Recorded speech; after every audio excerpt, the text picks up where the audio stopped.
Alright guys, listen up please. Listen up, I'm not happy. In fact, I'm angry. We worked very hard to get into the Champions League, and it's become painfully obvious that something needs to change, or else we're going to throw it all away. We can't score, and I am copying it in the comments. So here's what's going to happen. We're going to start playing with a number 10. There will be no defensive midfielder. And for the love of God, guys, go and score more than one goal in a game.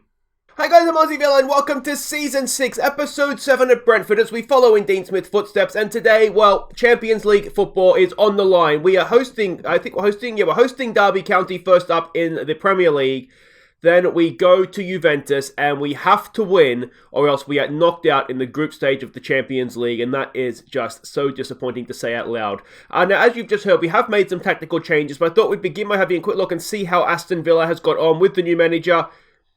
They're 4 points clear of relegation now, so they are slightly better off, but still having a very, very poor time of things. Walsall, our previous club, of course, is above them on goal difference, so well done to Walsall. But yeah, I mean, there's nothing that's happened yet so far. If you look at their last 10 there, that would make you think, yeah, that new manager's going to be a success. So his last 5 games, he's got, 3 wins, a draw, and a loss. So he's improving without being spectacular, I would say. Now, we ourselves have 2 games to catch you up on. We've been playing with a number 10. We've ditched the defensive midfielder, put a number 10 in instead, an attacking midfielder. So let's see how we've been getting on. First up in the Premier League against Burnley. We took the lead just before half-time when Vazquez crossed for Rambleson. Rambleson then picked out McAtee to double our advantage midway through the second half, before Suisi gifted Burnley a goal, but we held on for the points. So there we go, we got the win. I did think with the number 10 in, we did look a lot better. We had Mabry playing the role in this one, Rambleson and McAtee with the goals. Abraham got a gift from Suisi, which he duly cashed in. The match stats make it look like it was an even game. It felt like we were the better team. But we were getting used to the new formation as well, so that maybe he would have had a little role to play in it. But yeah, 3 points. We scored more than 1 goal, which is nice. We did concede 1, of course. Our next game was away to Manchester City. We got the only goal midway through the second half when Ndedi's cross was headed in by Fete. So it was back to 1-0 to Brentford, 1-0 to the Bees, but I tell you what, on this occasion, we will take it. We rode our luck a little bit in this one, but we did just about deserve the win. You can see Pickford played well for us, but otherwise, it was a good job. Mabry is a number 10, man of the match, did a really good job. Fete took his chance well, and yeah, we just looked pretty good, if I'm honest. As I said, we rode our luck a touch, but a big win away from home against Manchester City. Now, if we have a look at what all that means for the league table, we are in the top 4 still. We are 6 points off top. We are 2 points ahead of Everton, who are in 5th. And Derby County, you can see, are in 10th. So they're dead smack in the mid-table. So it's not going to be an easy game, but it's one at home we'd like to think we could win. We have got our FA Cup third-round draw. That is away to Plymouth. You'd like to think we could beat them. I think, are they League 1? No, they're in the Championship. So it's not the easiest game then. That's of course they're in the Championship. They got promoted with the new Villa manager, didn't they? So yeah, that's not the easiest, but we should be able to get it done. And of course, the quarterfinal of the Carabao Cup is away to Derby, so we get a look at them here ahead of that one. But of course, it's all about the Champions League. All 4 teams are tied on 7. So if we win, we will guarantee ourselves to get out of the group. If we draw, it's not going to happen, is it? It's not going to happen. Although if we draw and there's a winner in the other game, we would have the head-to-head over Juventus. So it might get us through. But that's just win and we're through is a lot easier to deal with, isn't it? So let's have a quick look at what we're doing here against Derby County. We are obviously favouring that Juventus game. We are the favourites for the game. We have a decent record against them historically. They are a Frank Lampard coach side. Frank Lampard, we can see there, very, very good manager indeed. Model citizen as well. Adventurous passing style of play is what we're expecting from them here. Luka Rasic, formerly of our parish, of course, got promoted with him. He is their vice captain, so we'll expect to see him in the opposition lineup. We're expecting this sort of formation, so we will probably be going man for man against them. John McGinn is in their team as well. Please don't come back and haunt me, Mr. McGinn. Not that we've had him in this game, but they smashed Swansea last time out. We can see their positional heat map there. A bit of a gap between the fullbacks and the centre backs as well. So maybe we can exploit that space. Passing network is there, a little bit narrow.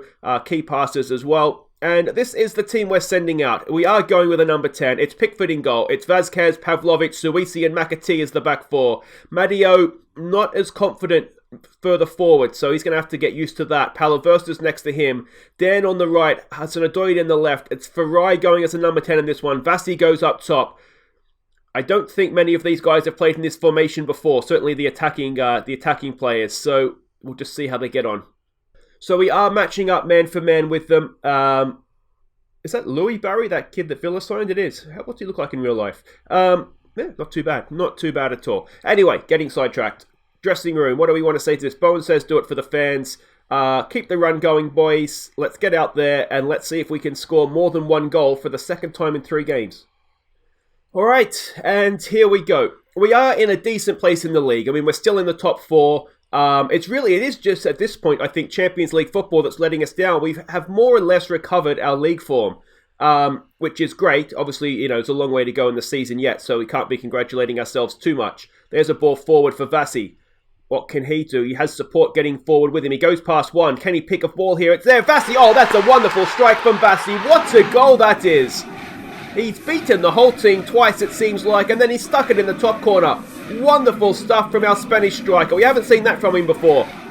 There we go, an early goal, and this is wonderful stuff. Goes past one. Pull it back, I said. No, go yourself, mate. At the near post as well. Roofs it into the net, and it's 1-0. Slightly selfish. There was definitely a pass on there, wasn't there, for an easier finish, but he got the job done. That's okay with me. And we've got a free kick here. It looks as though it's going to be Dan to take. We've seen him score some of these before. Dan, it looks good. Oh, keeper saves the goal, which is what he's there to do, of course. Here we go from the corner. Farai to take. Can we get one of the big boys from the back on the end of it? It's headed away. Dan, can he... and that's an interesting clearance into touch for the Brentford line-out. We've got Vazquez looking nervous, which isn't ideal. Let's demand a little bit more. Can we dare dream of a second goal? How many times have we seen it? We get an early goal... and then that's it from us. Hopefully, with the number 10 in, we'll be able to kick on a little bit. Derby's got a player injured. Here we go with Vazquez. Can he pull a ball back? He goes himself, and Ramsdale is there again to make sure it goes over the bar. Newcastle are beating Manchester City. Here we go again with Farai with the corner. It's decent into the mixer. It's headed away. Madio is there. What can he do? Keeps possession nicely. Back to Vazquez, and that'll do it for the highlight. Come on, boys. We're not having too much possession still, but can we go and get this second goal? That's the big question, isn't it? We've got apprehensive, nervous-looking defenders, which isn't great. Vazquez heads it out there to Hudson-Odoi. Back to Madio. Oh, I thought we'd get caught in possession there. Farai has it. Very, very deep for a number 10, mate. There's a good ball, though, to Palaversta getting forward. To Dan. Can Dan pick a pass? Can Dan get a shot away? What's he going to do? He goes for the shot, and Dan sneaks it through the goalkeeper. Howler from their goalkeeper, but we do have a second goal. It's 2-0. This is more like it, boys. A little bit of, I wouldn't say luck, but certainly poor goalkeeping contributes to that. It's gone straight through him, hasn't it? Oh, it's beaten him at the near post. Maybe not quite straight through him. But there we go. 2-0. That should build the confidence a little bit more, and could we dare go on and dream of, maybe a third or fourth goal for us in this game? Well, we're not quite at half-time yet. We're in stoppage time. What we don't want to do is get them back into this game just before half-time. And you get the feeling that's exactly what we're about to do. A fantastic block there. Palaversta, I think it was. It falls to Hudson-Odoi. He gets it to Vasi. We've got Palaversta going through the middle. What's Vasi? Is he going to go himself? Is he going to score a second one, the goal of the game? Vasi, it would be a wonderful goal, and it's not quite happened for him in the end. A little bit of a selfish man today is Vasi, but that would have been a wonderful goal, wouldn't it? But there we go, 2-0 at the break. That is wonderful stuff. We've dominated that game. Don't get complacent, boys. I would like to see a little bit more from you, please, Farai, though I appreciate you are in a new role for this one, so that might not be helping things. One thing I am trying to figure out what to do is what to do with Nassari. He's a wonder kid again. We need to find a position for him, and I'm wondering if potentially that number 10 role could be it for him. Hudson-Odoi's won that back. Gets it forward quickly. Looking for Farai. Finds him beautifully. Can we get a ball? Look at out wide. He goes through the middle, does he? He goes to Dan. We've got Vasi in the middle. Dan crosses it in. It's blocked away. And are we going to get done on the break here? No, that's a poor pass, is it? No. Scissor kick, volley. Clearance. Bit of a panic there. Oh, Suisi was looking for Hudson-Odoi, but Pippa read it like a book. Here we go with Barry getting forward now. Can we get a win in here somewhere? Keep putting the pressure on them, boys. McGinn's got a little bit of space. He gets it wide there to a name I'm not going to try and say on the go. Here we go with McGinn. It's saved and straight back out. And just like that, it's 2-1. Show some passion, boys. Let's go back off attacking. I wonder if we should have maybe put a DM in, having got the 2-0 lead. But it's a nice little ball, that one, isn't it? McGinn's there. It's not the best goalkeeping from Pickford. Maybe just, punch it back out where it came from in that situation. But there we go. We've dominated the game. We don't deserve to be in a close one. It's a little bit like the Burnley game, this one. Let's try and demand more. Farai is looking nervous. All right, let's get him off. Let's get Nasari on. And just see how he does in there. We've got Hudson-Odoi not having the best game out there on the left either. How are we attacking here? We're not attacking any particular way. Let's go through the middle of them. They look like they've got a little bit of space in there. We've got, look at the defense. Why is the defense so nervous and apprehensive? I mean, that's not good. We do have Panzo on the bench. Let's make a change. Let's get him on at centre-back for you and see if... I mean, they're like a bunch of teenage girls watching a horror movie in there, aren't they? Terrible, terrible stuff. Just nervous and apprehensive. Come on, boys. Come on. Let's just drop the line a touch and just make sure we see this out, please. That's the main thing now. Let's get these fullbacks back to defend. We don't need you getting forward anymore, please, boys. And the sensible thing to do would probably be to put a DM in, wouldn't it?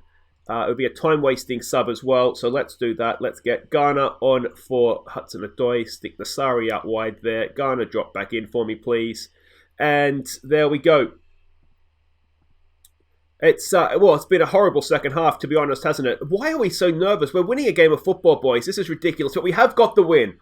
Vassi's wonder strike. Dan with a good goal as well, but, I mean, we've lost the second half, which isn't ideal.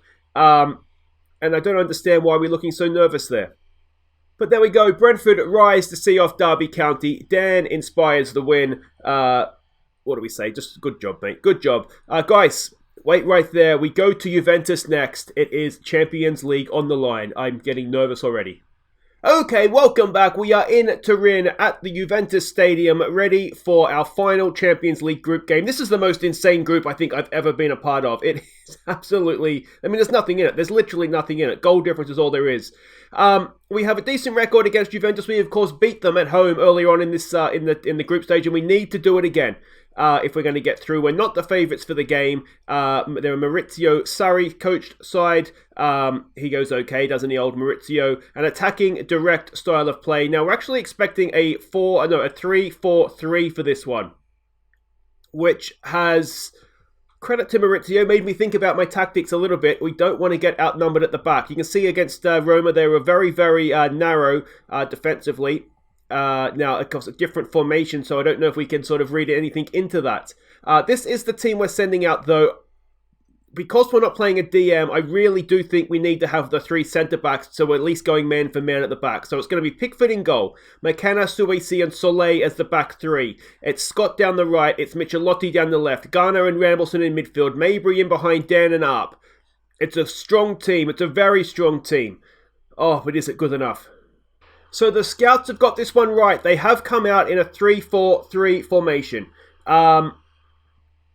So we'll just have to see if we can get the better of them, really, won't we? A place is on the first knockout round is on the line. What do we say to this, boys? It's a great opportunity to show the media they've been right to back you up. That's motivated everybody. Let's get some calm faith going, and well, let's see what we can do.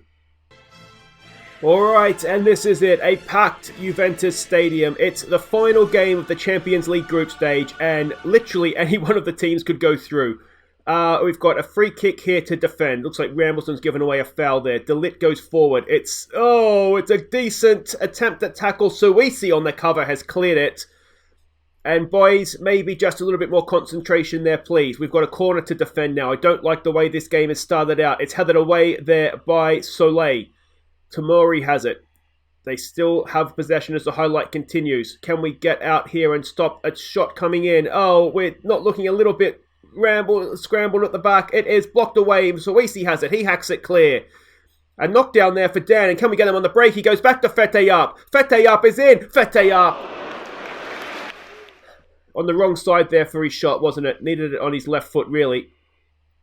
Let's give it a get creative. And in the end, we turned what looked to be a bit of a ropey situation at the back for us into a counter-attack. Now, there is a scenario where a draw might be enough because we do hold the head-to-head over Juventus. Celtic's taking the lead against Hertha. So that, I mean, it doesn't really matter. We just have to win. We've moved up to second place now. So we have the head-to-head. So a draw here will be enough for us, assuming the other game isn't also a draw, as our header there goes over the bar. Let's looking nervous again. No pressure, boys. Come on. So that's good to know. But of course, unless Celtics get a multi-goal lead, we can't really rely on that because obviously a Hertha Berlin equaliser right now and we're back to bottom of the group again. Garner with the ball forward. It's there for Fete up again. Fete up on his right foot and Fete up. What a finish that was. Takes his chance superbly. It's 1-0 to Brentford. Let's make sure we see this out now, boys, because as things stand, we're getting out of this group stage after all. A good ball to find Garner in loads of space. Over the top there for Fete up. Fete up, cut back on his right foot, tucked it away wonderfully, having sold the keeper up the river. A 7th goal for Fete up. He hasn't been prolific this year, but we haven't been prolific as a club. He has got a few big goals for us, though. And we go now with a goal kick. Pickford goes short to McKenna. McKenna back to Pickford. Let's just maybe get rid here, boys. There we go. Nicely done. Oh, look at this. Oh, look at this. One-touch football. It's wonderful stuff. We've got it forward to Scott. This would be a wonderful goal if we can finish it. Dan's in. Dan, oh, it's blocked away. It would have been a wonderful piece of flowing football, but just couldn't quite get there in the end. But 1-0 at half-time. Celtic do have a 2-goal lead over Hertha Berlin. So maybe Celtic, wasn't such a bad team to only take a point off of. What do we say to this? It's got to be asserted its guard against complacency, doesn't it?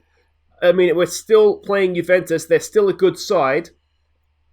I do wonder if we should stick a DM in and just look to protect this lead a little bit. We wouldn't have to make a sub, which I think makes it a sensible thing to do. If we'd had to make a sub, then you can argue that, we couldn't change things back again. But we can change things relatively easily. And that'll just make it a little bit more secure for us defensively. Let's demand more. We're all looking nervous and apprehensive. I don't understand why that is. I thought I've taken pressure off on the team talk. We'll give them maybe a calm down shout. See if that helps at all. But with Celtic with a multi-goal lead, a draw being enough to get us through, we're in a decent-ish position here. We just need to defend well. Ball comes in. Pickford claims that easily. If we could get a second goal, Juventus would then need 3, and Hertha Berlin would need 2. It starts to look very, very likely. There's a ball forward. We can't quite get to that. Ball comes back over the top. Pickford's in no man's land, and it's 1-1 as Celtic go 4-0 up. 4-1 up. What is Pickford doing there? He is in absolute no man's land. It's not the best ball forward. Dan's done his best. But what is Pickford doing? Oh, you are never going to get to that. Stay on your goal line and you just catch that easily. Pickford, you muppet. You absolute muppet. All right. Do we go back? Do we stick the number 10 back in? I'm choking with emotion. Why are we so friggin' nervous? What is going on? All right, Dan, you're coming off, mate. I don't have another striker on the bench. You're staying on, Dan. Why are we all looking so friggin' nervous? All right, Bogle, go on for Scott, please. Unless we... I should have put Vassi on the bench. My thinking was that we might need to change to wingers at some point. So I didn't want to have a third striker on the bench if we're only going to actually be playing with one. We're sort of gradually seeing this game out, though. And I think we've done it. There we go. 1-1 on the road to Juventus. And unless there was some sort of mammoth comeback from Hertha Berlin, we have snuck ourselves through this group stage. So Juventus blow qualification chances. Brentford have snuck through on the head-to-head goal or the head-to-head rule against Juventus. That win at home has essentially put us through. Fete Up's goal was wonderfully well taken. We should have won that game as well if Pickford hadn't been an absolute moron. But we got the job done. We are through the group by the skin of our teeth with a negative goal difference. How have we managed that? But the important thing is that we got through. So everybody breathe a big sigh of relief. And, well, that's just wonderful, wonderful stuff. But, guys, that is it for today. If you have enjoyed that, please do hit thumbs up. Don't forget to subscribe if you're new. And I think what we'll do is we will come back next episode for the festive fixtures. So that'll be Bournemouth at home, Arsenal away. Bournemouth at 12th, Arsenal at 6th. So 2 big games there. And also, as I said, don't forget there will be the group stage draw. What are we doing now? The first knockout round draw. That'll come. I think that comes after the EFL Cup quarterfinals. So I'll make sure I record that. We can see who we're going to be facing down here after Christmas in the Champions League first knockout round. As I said, don't forget to like and subscribe. I've been Aussie Villain. Take care.